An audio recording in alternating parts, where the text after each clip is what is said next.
முதலாவது பகுதி. வீடு தேடும் பூனை. பூனை ஓர் அழகான சிறு ஊரில் வாழ்ந்தது.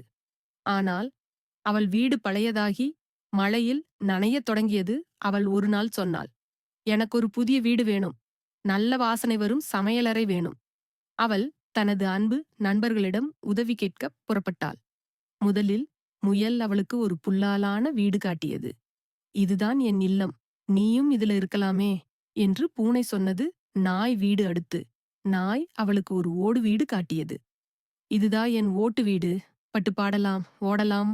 ஆனால் பூனை புன்னகைத்து, நான் ஓடமாட்டேன், சோம்பேறிதான், என்னால ஓடவே முடியாது. ஆடு வீடு. பிறகு ஆடு ஒரு மலைமேல் வீடு காட்டியது. கடும் காற்று அடிக்கும் இடம். இங்க பசுமை, காற்று சத்தம் எதுவும் இல்ல. பூனை சிரிப்பு, நான் சத்தமில்லாத இடம் வேணும், ஆனா சோறும் சூப்பும் வேணும். நண்டு தாத்தா வருகிறார். இடையில் ஒரு பழைய நண்டு. நண்டு தாத்தா வந்தார். எனக்கு தெரியும், ஒரு மகாராணி இருக்காங்க, தோசை ராணி. அவள்தான் சிறந்த வீடுகளும் சிறந்த தோசைகளும் சமைக்கிறாங்க. பூனை. அவங்க வீடு எங்கே? நண்டு தாத்தா. மாயம் காட்டும் பழைய கிணறு வழியாகச் செல்லணும். பூனை, முயல், நாய், ஆடு, நண்டு எல்லோரும் கிணற்றின் அருகே சென்றார்கள். பாட்டி போல நண்டு தாத்தா சொன்னார், இங்க ஒரு பாடல் பாடணும். பின்னால்தான் ராணியின் உலகம் திறக்கும். பூனை பாடியது, பூனைக்கு தோசை பிடிக்கும், புதுசா வீடு கிடைக்கட்டும். பட் பட் பட் கிணறு ஒளிர்ந்தது. அவர்கள் அனைவரும் விழுந்தார்கள். நன்றாக. தோசை ராணியின் பூவனம். அவர்கள் விழுந்த இடம் ஒரு வண்ண பூச்சிகள், மரங்கள், தேன் சுடுகாடுகளால் நிரம்பிய ராணியின் தோசை நகர்.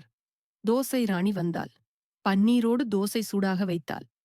வாங்க வா பூனை, உனக்கு என் வீடு தரேன். ஆனா ஒரு சோதனை உண்டு. சோதனை. ராணி ஒரு சோதனை கொடுத்தாள். இந்த பாட்டுகளை நீ நினைச்சு பாடணும். நிலா நிலா ஓடிவா. அப்பா அப்பா தேநீர் கொடு. பூனைக்கு தோசை பிடிக்கும்.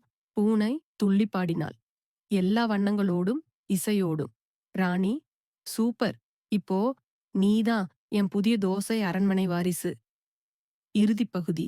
புது வீடு, புது நண்பர்கள். பூனைக்கு ஒரு சூப்பர் தோசை வடிவமான வீடு கிடைத்தது. புகையிலை இல்லாத சமையலறை, தேநீர் வீசிய காற்று, தோசை வாசனை, கீற்றுப்பாட்டுகள். அந்த ஊரில் எல்லோரும் சேர்ந்து ஒரு பாட்டை பாடினார்கள். பூனைக்கு புது வீடு, தோசை ராணி பாராட்டு, மழை வந்தாலும் கவலையில்லை, இந்த வீடு சுகம் தரும் குடில். முடிவு. இந்த கதையின் மூலம் குழந்தைகள் பழைய பாடல்களையும் புதிய கற்பனையையும் இணைத்து பயணிக்க கற்றுக்கொள்வார்கள்.